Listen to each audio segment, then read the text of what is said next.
Hey guys, in this video we're going to go over how to install N8N on a Digitalocean, and for this we're going to be using Caddy, which is a reverse proxy, and we'll also use a Docker Compose.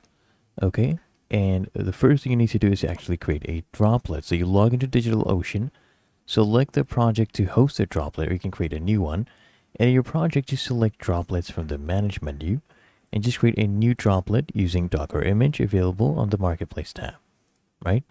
And then what you need to do is log in as a root in your droplet, create a new user, just follow the prompts, finish creating the new user, give the necessary, administrative privileges, and you can go ahead and finish setting up the SSH for the server, log out of the droplet, log in using SSH as the new user, and then you need to clone the repository.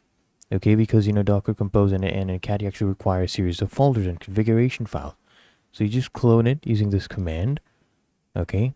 And you can also change directory to the root of the repository cloned, okay? Then you can go ahead and create your Docker volumes and use these commands, okay? Set up your DNS and open the following ports in the droplets firewall. Run these two commands. Configure your N8N so you can actually open the file, for example, the .env file, which basically contains placeholders you need to replace with the values of your own. So open the file and then replace the values. Okay. And then you also need the Docker Compose file. It's the .yml. Configure your caddy as well. So at any point in time, you can pause this video and use the commands according to these.